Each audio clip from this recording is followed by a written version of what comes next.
sitting in the driveway, and I kind of came up with a possible example.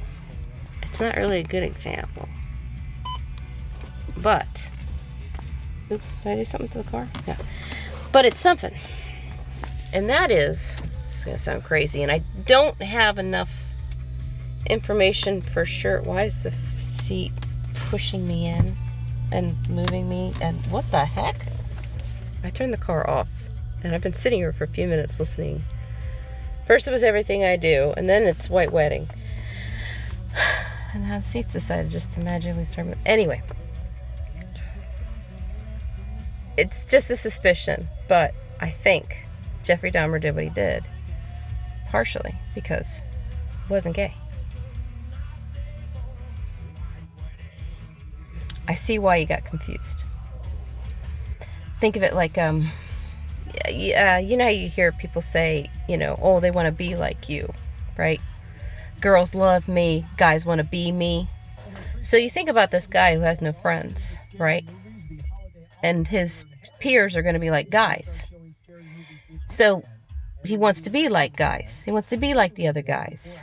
He wants to be liked like the other guys. How did I explain it to Mom at one point? Something about the love and like thing twisting. When you get things backwards in the head, then you end up twisting things backwards. So then his mind convinced him that need to be with other guys as friends became a obsession to be with guys. But I don't think he was actually gay. I could be wrong. But just for the simple fact of the mind being, I don't want to say backwards, because then people are going to be like, oh, are you saying gay people are backward? No. Everybody's different. I'm talking about one particular person's situation, and also this is just a suspicion. This is just a possibility.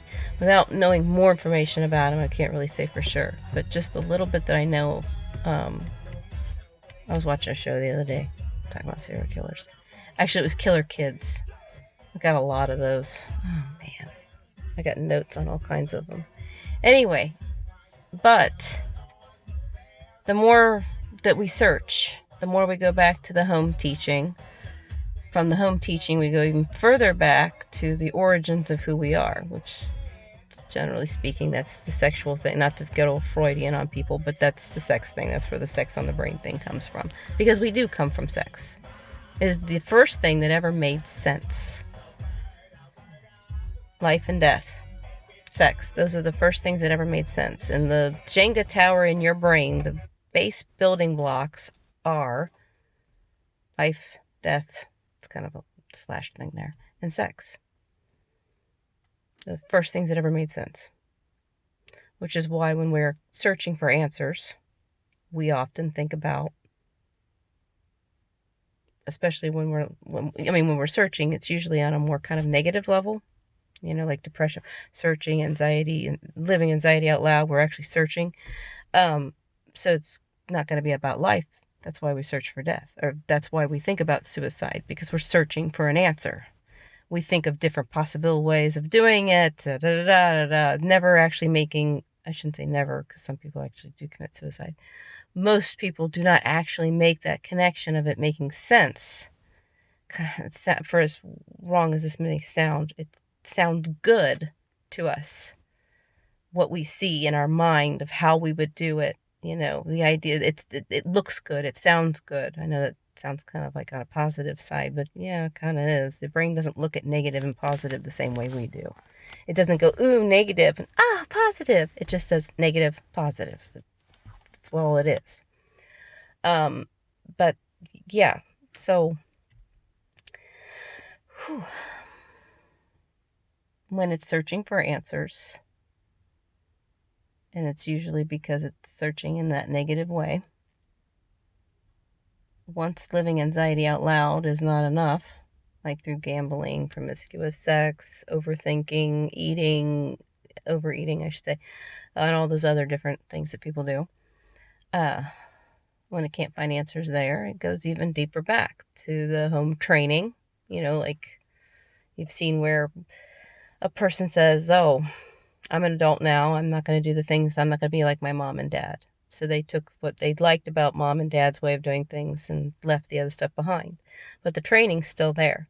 And later in life, if something happens that causes something to trigger it, something that doesn't make sense, now the brain looking for something that makes sense, it's going to go back, like I said, when either it's going to go through the living anxiety out loud and do all those different vice things, or it's going to go back to the home training and start, becoming the parents again. Oh my.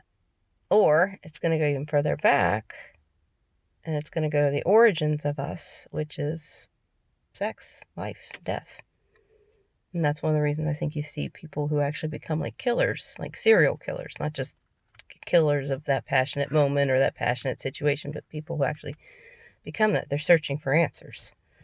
And that's why they're going back to the origins of human beings, because they are deeply searching. That'd be a good example to use for the doctor. I wonder. Anyway, later.